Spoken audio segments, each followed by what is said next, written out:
Okay, today we'll be installing alcohol injection on a Ford Ranger. So this is basically the whole kit, Devil's Own. When we first started carrying this brand over 10 years ago, wow, it's been almost a decade. People think, what the hell, why is it Devil's Own? Are you guys Satanists? No, it's not. There's a story behind why the brand is called this way. The guys who started this company are ex-US Marines. So their unit is called Devil Dogs. So when they retired from the Marine Corps, they set up their own company, so they named it Devil's Own. That's pretty much the story of it. No satanic worship, no cult, no nothing. So this is what's inside the box. You have the instruction manual, you have a royal cord, you have PTFE nylon hose. This is what carries the alcohol and water mixture. You have a bunch of fittings. This is the filter, this is a check valve, and this is the nozzle holder.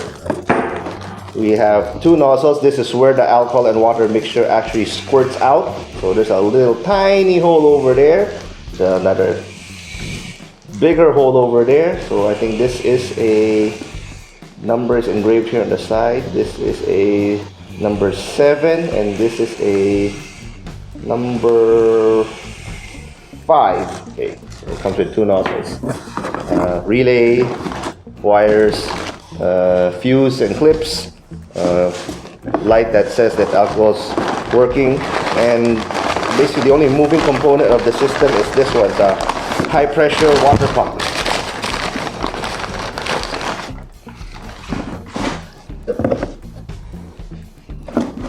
So yeah, this is the whole kit. This is a sleeve where you can put this in, which we don't normally do anymore, because if you put this in, there's no way you can bracket it like that. So you can put your beer in here, that's not a problem. So that's basically the alcohol injection kit, and I will show you pretty much how it works. So alcohol injection, well, the system that I showed you a while ago is universal, meaning that you can install it in any diesel car, it doesn't matter. It just so happens we have a Ranger here, but it's the same installation for Hilux, Fortuner, Strada. It's 100% the same. The components are all the same, where it's installed is the same, how it works is the same, so on and so forth. So we have a diesel engine here, you have the turbo here, then here's your air filter here, and comes out to an intercooler here at the front. And this is your manifold, goes here. So the system consists of a pump. You have a storage tank here filled with 50-50 alcohol and water.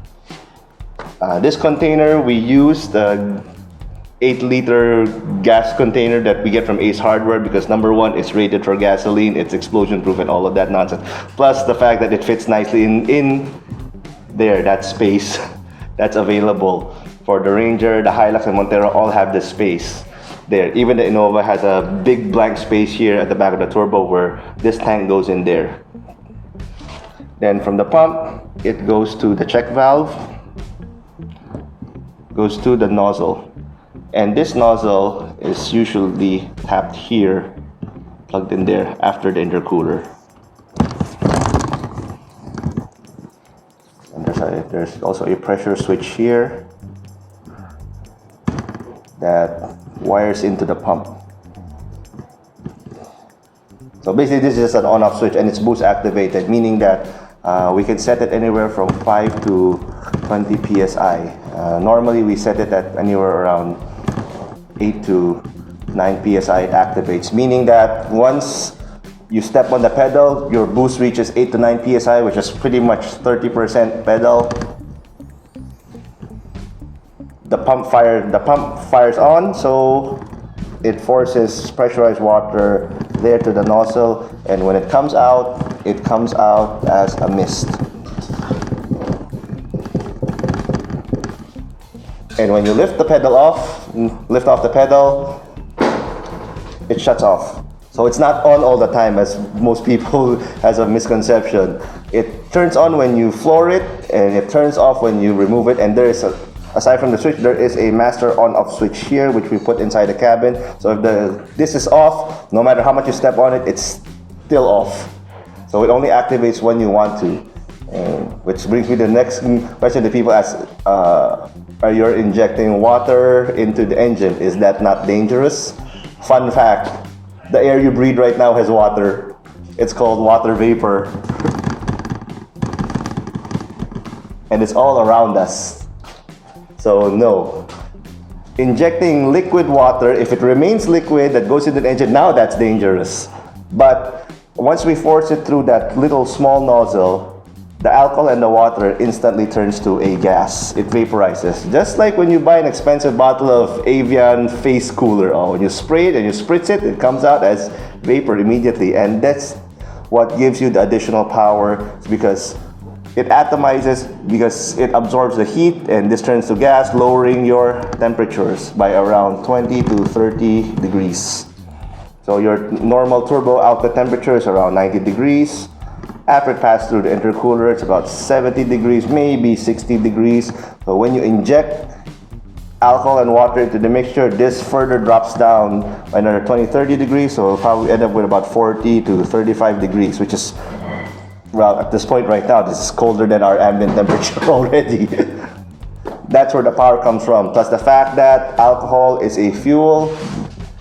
Do you not remember what you used to burn in chemistry class? Your Bunsen burner, what do you put in there?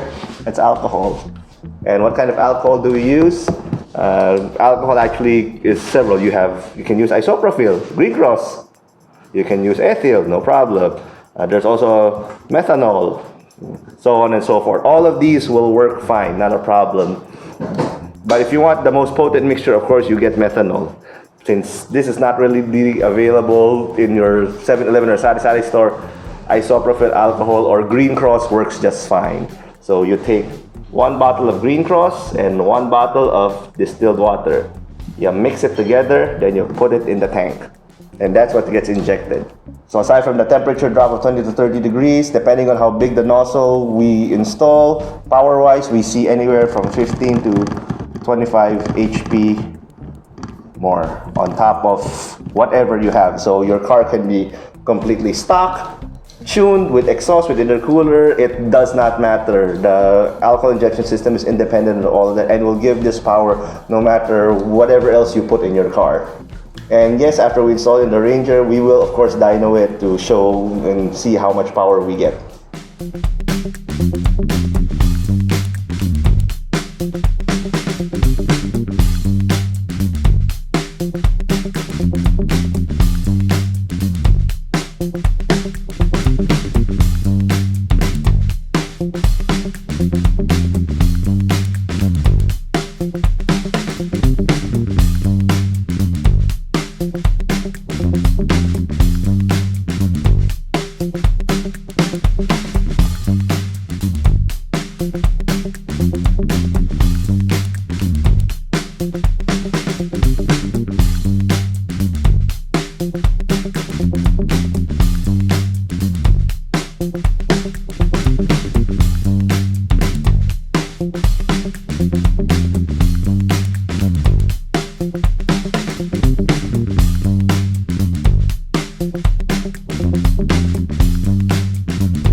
Well, actually from the whiteboard, now we're gonna see the actual installation and where the components are laid out. So this is where the tank is. He wants it here at the back, so non-intrusive. So that's our 8-liter tank over there.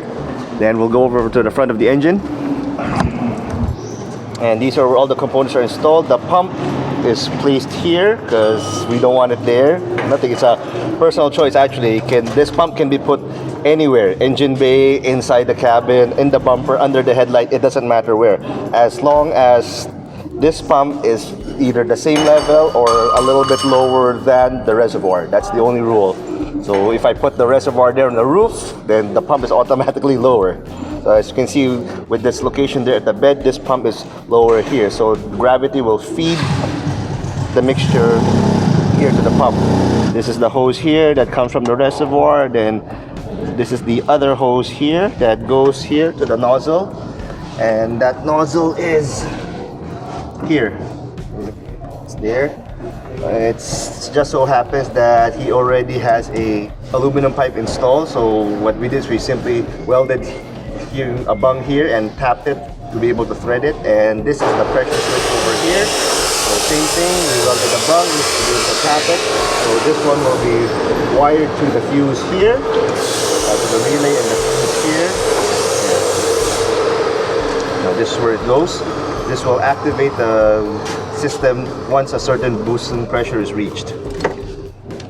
Oh, that's pretty much it. It's pretty simple. And on a side note, this aluminum pipe here is made by BRD, which once upon a time I had a little bit of beef with them because their piping was a bit too thin to weld over. We tried to weld their earlier pipes and we just ended up putting a lot of holes because the aluminum's too thin. But right now they actually took my criticism and listened. They made their pipes thicker already, so now at least it's not a problem that we can weld and bung it and it not being holy anymore. So yeah, good stuff.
Our Ranger is done with ECU remap and alcohol injection, and holy shit, malakas!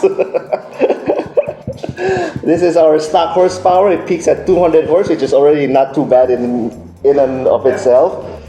This line is ECU remap, easily here at the bottom end at 1,800 RPM. We have 80 horse, 100 horse, 120 horse. Lakas talaga. Then this green line is with alcohol injection. So true enough, from 250 we went up to 270. So another 20 horses to peak. But here at the very end, sa pinakadulo, nagkaroon pa ng dulo eh. So 190 to 240. So 50 horse right there. Your torque also went up from 200 to 600 times 3. Yan, laki. So stock, remap, alcohol injection. Very, very nice.